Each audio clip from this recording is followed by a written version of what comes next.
ओम शांति। 22 सितंबर 2022 के ईश्वरीय महावाक्य। पहले सुनते हैं मुरली के मुख्य पॉइंट्स। बाबा ने कहा, जितना टाइम फुर्सत मिले यह याद की कमाई जमा करनी है। घूमने फिरने जाते हो तो भी बाप की याद में रहो, यह है सच्ची कमाई। ज्ञान को युद्ध नहीं कहा जाता, याद में ही युद्ध होती है। तुम याद में रहो तो माया का थप्पड़ नहीं लगेगा।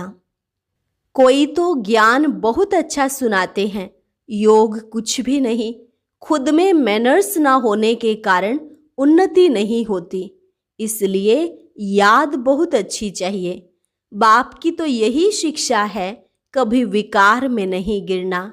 जब एक रस अवस्था हो जाए तब यह कर्मेंद्रियां शीतल हो, तब तक कोई न कोई चंचलता चलती रहेगी। जो कुछ भी पढ़े हो वह सब भूल जाओ। तुमको ज्ञान सागर बाप मिला है तो उनका ही सुनना पड़े। दूसरे कोई से सुनने की तुमको क्या दरकार है। योग को ध्यान नहीं कहा जाता और ध्यान को योग नहीं कहा जाता। बैकुंठ में जाकर जो रास विलास करते हैं वह कोई कमाई नहीं है, योग ही मुख्य है। इसमें ही माया धोखा देती है। बाबा ने विशेष मिलिट्री वालों को समझाते हुए कहा, जितना हो सके परहेज रखनी है। अगर लाचारी हालत में कुछ खाना पड़े तो शिव बाबा की याद में रहकर खाओ, याद से वह चीज भी पवित्र हो जाएगी। और लास्ट में बाबा ने कहा, ड्रामा अनुसार कोई की तकदीर में नहीं है तो संशय पड़ जाता है और चले जाते हैं, लेकिन इसमें फिक्र की कोई बात नहीं। माया बड़ी प्रबल है ना। बाप को पूरा याद नहीं करते तो विकर्म विनाश भी नहीं होते, फिर और ही डबल विकर्म करते रहते हैं। और अब सुनते हैं महावाक्यों को विस्तार से। मुरली का सार। मीठे बच्चे, जितना समय मिले सच्ची कमाई करो। चलते फिरते कर्म करते बाप की याद में रहना ही सच्ची कमाई का आधार है। इसमें कोई तकलीफ नहीं। प्रश्न, जिन बच्चों में ज्ञान की प्रकाष्ठा होगी उनकी निशानी सुनाओ। उत्तर, जिनमें ज्ञान की प्रकाष्ठा होगी उनकी सब कर्मेंद्रियां शीतल हो जाएंगी, चंचलता समाप्त हो जाएगी, अवस्था एक रस हो जाएगी, मैनर्स सुधरते जाएंगे। दूसरा प्रश्न, शिव बाबा की याद बुद्धि में यथार्थ नहीं है तो रिजल्ट क्या होगी। उत्तर, कोई न कोई विकर्म जरूर होगा। बुद्धि इतना भी काम नहीं करेगी कि हमारे द्वारा विकर्म हो रहा है। बाप का फरमान न मानने के कारण धोखा खाते रहेंगे। गीत, आखिर वह दिन आया आज जिसकी राह तकते थे। ओम शांति। बच्चों को खातिरी हो गई है कि बेहद का बाप आया हुआ है। श्री कृष्ण को बेहद का बाप नहीं कहेंगे। यह गीत तो यहाँ के नाटक वालों ने बनाए हुए हैं। महाराजा धीराज श्री कृष्ण के लिए कहते हैं। बाप कहते हैं, मैं तो नहीं बनता हूँ, तुम बच्चों को बनाता हूँ। तो इन गीतों से भी कुछ न कुछ अच्छा अर्थ निकलता है। बेहद का बाप गरीब निवाज जरूर है। जिस भारत को साहूकार बनाते हैं वह भारत अब गरीब बन गया है। भारत में ही उनका जन्म होता है और कहीं उनका जन्म गाया हुआ नहीं है। भले पूजा करते हैं, कोई भी नेशन में यह चित्र है, परंतु जन्म तो यहाँ होता है ना। जैसे क्राइस्ट का जन्म और कोई जगह है, परंतु चित्र तो यहाँ भी है ना। तो भारत को गॉड फादर का बर्थ प्लेस कहेंगे। मनुष्य तो कुछ समझते नहीं, वह तो ईश्वर को सर्वव्यापी कह देते हैं। आगे तुमको भी पता नहीं था, अभी जानते हो कि भारत पतित पावन परमपिता परमात्मा का बर्थ प्लेस है। मनुष्य तो समझते हैं परमात्मा तो जन्म मरण से न्यारा है। हाँ, मरण से बेशक न्यारा है, क्योंकि उनका अपना शरीर तो है नहीं, बाकी जन्म तो होता है ना। बाप कहते हैं मैं आया हूँ, मेरा दिव्य जन्म है। और मनुष्य तो गर्भ में प्रवेश कर फिर छोटे से बड़े बनते हैं। मैं ऐसा नहीं बनता हूँ। हाँ, कृष्ण माँ के गर्भ में जाते हैं, छोटे से बड़ा बनते हैं। हर एक आत्मा अपनी माँ के गर्भ में प्रवेश कर जन्म लेती है। यह मनुष्य मात्र की बात है। मनुष्य ही कंगाल, मनुष्य ही सिरताज बनते हैं। भारत सतयुग आदि में डबल सिरताज था। पवित्रता की निशानी रहती है। पवित्रता का ताज और रतन जड़ित ताज था। पवित्रता गुम हो जाने के बाद सिर्फ एक ताज रहता है। विश्व का मालिक थे, फिर पुनर्जन्म लेते लेते एक ताज गुम हो गया, फिर सिंगल ताज वाले बने। यह ज्ञान की बातें हैं। पूज्य से पुजारी बनने के कारण एक ताज गुम हो जाता है। राजाएं पतित होते आए हैं और जो पावन राजाएं सूर्यवंशी चंद्रवंशी पास्ट हो गए हैं, उनके चित्रों की पूजा करते आए हैं।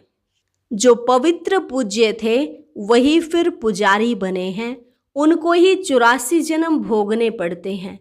जो भारत कल पूज्य था सो अब पुजारी बना है। फिर पुजारी गरीब से पूज्य साहूकार बनना है। अब तो कितना गरीब है। कहाँ हेवन के महल थे, मंदिर के ऊपर भी कितने हीरे जवाहरात जड़े हुए थे, तो वे अपना महल तो और ही अच्छा बनाते होंगे ना। अभी तो कितना गरीब है। गरीब से साहूकार अभी तुम फिर बनते हो। पुरुषार्थ तुम बच्चों को करना है। युक्तियां रोज बतलाते हैं। जितना टाइम फुर्सत मिले यह याद की कमाई करनी है। ऐसे बहुत काम होते हैं जिनमें बुद्धि नहीं लगानी होती है। कोई कोई में बुद्धि लगानी पड़ती है। तो जब फुर्सत मिलती है, घूमने फिरने जाते हो, तो बाप की याद में रहो। यह कमाई बहुत करनी है। यह है सच्ची कमाई। बाकी तो वह है अल्पकाल की झूठी कमाई। यह शिक्षा तुम बच्चों को अभी ही मिलती है। तुम जानते हो कि हमको बेहद के बाप से बेहद का वर्षा लेना है। इसमें कोई भी तकलीफ नहीं है। घर बार भी नहीं छुड़ाते हैं। सिर्फ कहते हैं बच्चे विकार में नहीं जाना। इस पर ही अक्सर करके झगड़ा चलता है। और सत्संगों में ऐसे झगड़े थोड़े ही होते हैं। वहां तो जो सुनाया वह सत्य सत्य कहकर चले जाते हैं। झगड़ा यहाँ होता है। इस रुद्र यज्ञ में असुरों के विघ्न जरूर पड़ेंगे। अबलाओं पर अत्याचार होते हैं। जैसे द्रौपदी को भी दिखाते हैं। पुकारा है कि बाबा हमें ये निर्वस्त्र करते हैं, इनसे बचाओ। बाप की तो शिक्षा है, कभी भी नग्न नहीं होना है। जब एक रस अवस्था हो जाए तब यह कर्मेंद्रियां शीतल हो, तब तक कोई न कोई चंचलता चलती रहेगी। जब तक ज्ञान की प्रकाष्ठा हो, बुद्धि में यह ख्याल रहे कि हमको कंपेनियन हो रहना है। विलायत में बहुत बूढ़े वानप्रस्थी होते हैं। समझते हैं पिछाड़ी में कौन मालिक बनेंगे। बाल बच्चे तो हैं नहीं, इसलिए पिछाड़ी में कंपेनियन बना लेते हैं। फिर भी कुछ उनको देकर चले जाते हैं। तुम लोग तो अखबारें पढ़ते नहीं हो। अखबारों में समाचार बहुत आते हैं। तुम बच्चों को कोई वह पढ़ना नहीं है। बाप तो कहते हैं कुछ भी नहीं पढ़े हो तो अच्छा है। जो कुछ भी पढ़े हो वह भूल जाओ। हमको बाप ऐसा पढ़ाते हैं जो हम सच्ची कमाई कर विश्व के मालिक बन जाते हैं। बाप कहते हैं hear no evil, see no evil, talk no evil, think no evil. यह तुम्हारे लिए है। अभी तुम बच्चे मंदिर लायक बन रहे हो। तुमको ज्ञान सागर बाप मिला है तो उनका ही सुनना पड़े। दूसरे की तुमको क्या सुनने की दरकार है। मनुष्य टीचर के पास, गुरु के पास जाते हैं तो गुरु कभी ऐसे कहते हैं क्या कि काम विकार में नहीं जाओ। वह तो पावन बनने की शिक्षा नहीं देते। कोई को वैराग्य आता है तो वह घर बार छोड़ भाग जाते हैं। बाप जो शिवाचार्य हैं, वह ज्ञान का कलश तुम माताओं के सिर पर रखते हैं।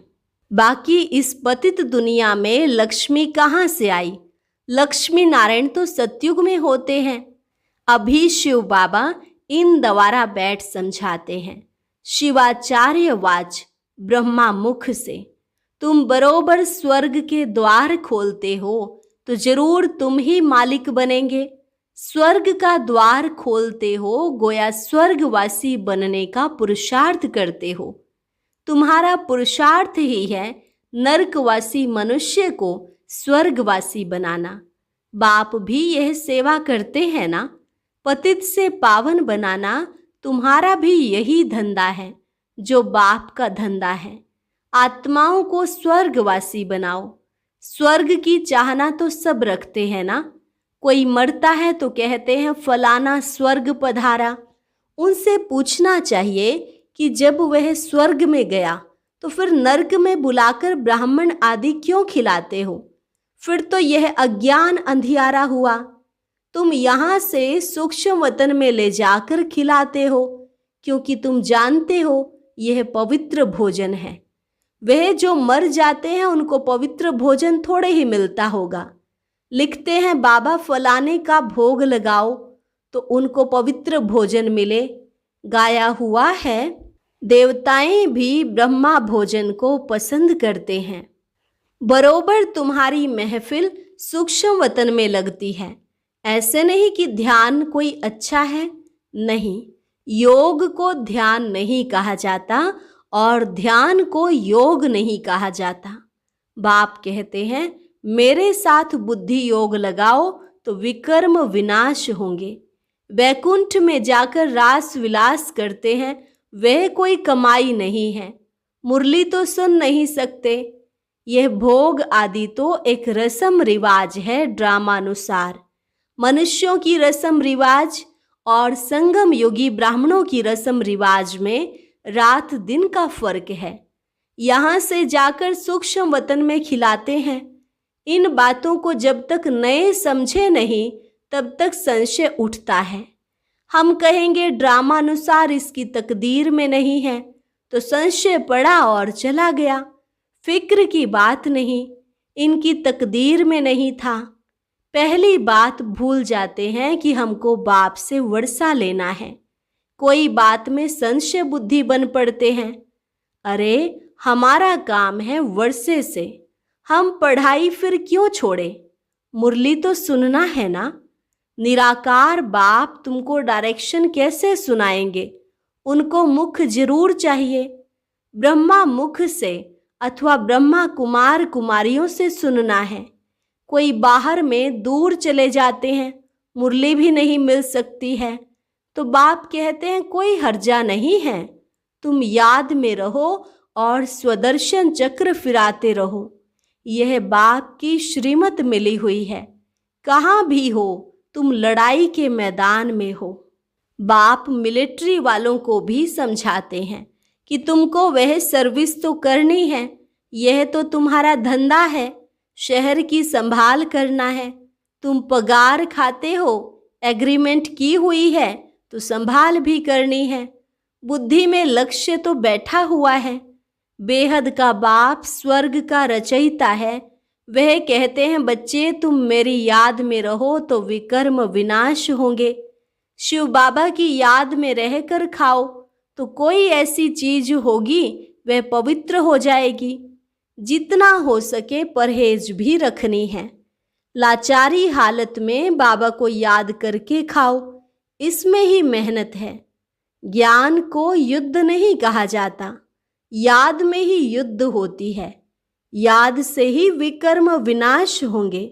माया का थप्पड़ नहीं लगेगा, देह अभिमानी नहीं बनेंगे। तुम अपने को आत्मा समझो। तुम शरीर को याद करते रहते हो, आत्मा को भूल गए हो। इसलिए पूछा जाता है आत्मा का बाप कौन? उनको जानते हो? उनका नाम रूप देश काल लिखो। उनमें भी वैरायटी लिखते हैं। कोई लिखते हैं आत्मा का बाप हनुमान है, कोई क्या लिखते कितना अज्ञान है। तो फिर समझाया जाता है, आत्मा तो है निराकार, तुम्हारा गुरु तो साकार है, निराकार का बाप साकार कैसे होगा।